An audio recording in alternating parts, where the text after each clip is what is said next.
People who have too much sex are not actually chasing pleasure, they're running away from pain. This is the part nobody talks about. Society glamorizes promiscuity. Movies romanticize lust. Social media turns desire into a trophy. But psychologists know something different. Excessive sexual behavior is not driven by passion. It is driven by emptiness. It is not driven by desire. It is driven by avoidance. The body becomes the place where the wounded mind hides. Most people assume those who are hypersexual are bold, confident, empowered, free, but very often, the opposite is true. The ones drowning in sexual encounters are the ones starving for connection. They cannot sit with silence because silence exposes truth. And the truth is their soul is exhausted. Their identity is fragile. Their sense of self is broken, Carl Jung said. Until you make the unconscious conscious, it will rule your life and you will call it fate. For many people who are having too much sex, the unconscious fear and pain they refuse to face is the very thing driving their behavior. Most of them believe they are wild, impulsive, adventurous, living life. But if you slow their life down, if you strip away the constant stimulation, what you often find is a human being terrified of themselves. They aren't addicted to sex. They are addicted to escape. Sex becomes a drug, a momentary relief from the deeper ache inside. And we as a culture have normalized it. We have made it heroic. We have turned it into a personality. We call it hot girl era. We call it player mentality. We call it I'm just living.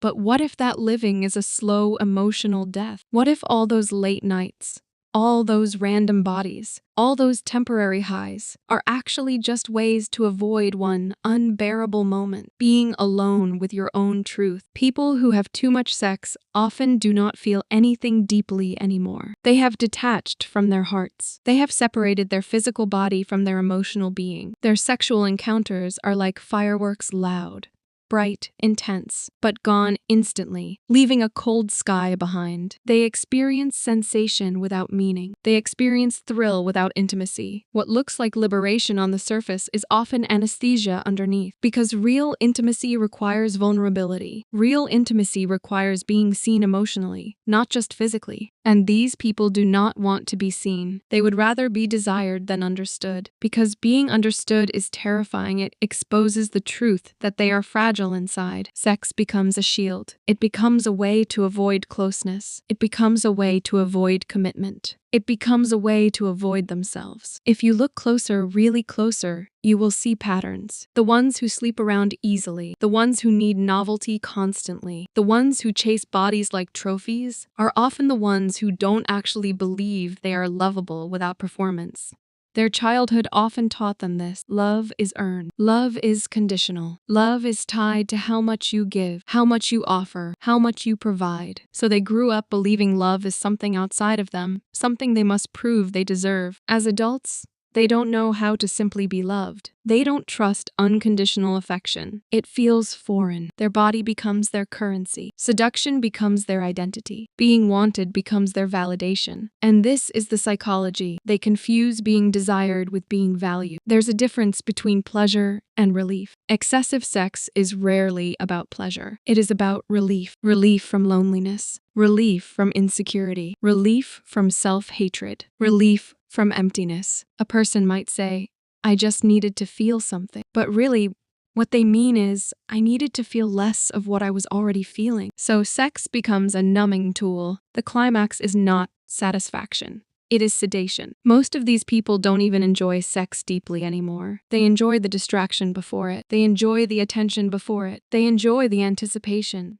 the flirtation, the momentary feeling of being wanted, because that is where the dopamine is. That is where the validation is. That is where the identity temporarily feels stable. But the second the encounter ends, the emptiness returns, usually stronger than before. Carl Jung said, people will do anything, no matter how absurd, to avoid facing their own soul. And sex is one of the easiest distractions the ego has ever used. We live in a society that values sensation over reflection, speed over depth, quantity over quality. So a person can sleep with 30 people and still never have a single moment of meaningful emotional intimacy. They can use their body all day while starving their spirit. heart. What looks like freedom on the outside is often imprisonment on the inside. Psychologically speaking, excessive sexual behavior is trauma behavior. Maybe not always sexual trauma, but almost always emotional trauma. Emotional deprivation, emotional neglect, abandonment wounds, attachment wounds. People who had unstable emotional bonds as children often develop unstable relational patterns as adults. They never learned how to feel safe with slowness. They never learned how to feel safe with attachment. Stability feels boring because chaos was familiar. Consistency feels threatening because inconsistency was normal. So they live in the land of temporary. Everything is temporary. Everyone is temporary. Bodies come and go. Emotions stay locked inside. Here is the darkest part.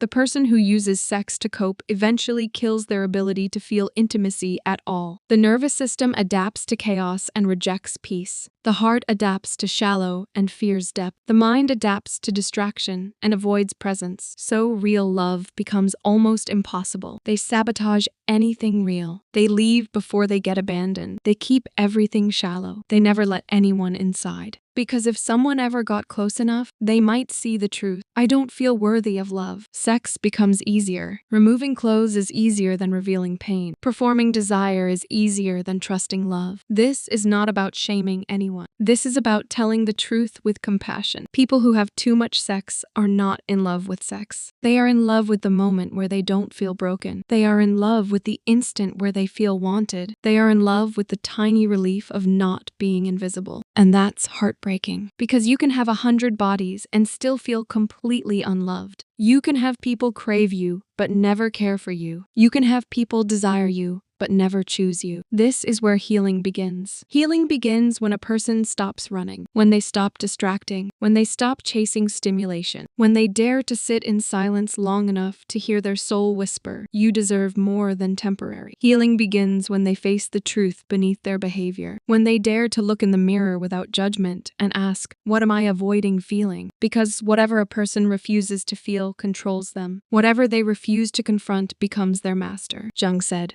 "Who looks outside, dreams. Who looks inside, awakens." And the path to awakening is not through more stimulation, it is through deeper self-awareness. The goal is not to demonize desire. The goal is to integrate desire. Sexuality is not the enemy. Escapism is. The problem is not pleasure. The problem is dependence. The problem is not sex. The problem is using sex as anesthesia, using sex to avoid emotional pain, using sex to escape oneself. Healing comes when the person learns to create a life where they don't need to escape. Healing comes when they learn to build relationships based on authenticity, not performance. Healing comes when they stop bargaining their body for affection and start cultivating self-worth from within. People who have too much sex often think something is wrong with them, but nothing is wrong with them. They are wounded, and wounds need presence, not punishment. What is needed is not shame. What is needed is self-compassion. What is needed is learning how to slow down, learning how to say no, learning how to choose quality over quantity, learning how to sit with discomfort, learning how to feel emotions, not escape them. The path out of this pattern begins with one powerful realization: I am tired of temporary. Once that truth lands, the entire nervous system begins to change. When a person finally discovers their own value, their desire stops being a method of escape. It becomes a method of connection. Their sexuality stops being a bandage. It becomes an expression of truth. Their relationships stop being transactions. They become spaces for intimacy. Sex becomes sacred again. Sex becomes meaningful again. Sex becomes something shared, not something used. And that is where you realize sex was never the problem. Pain was. And pain,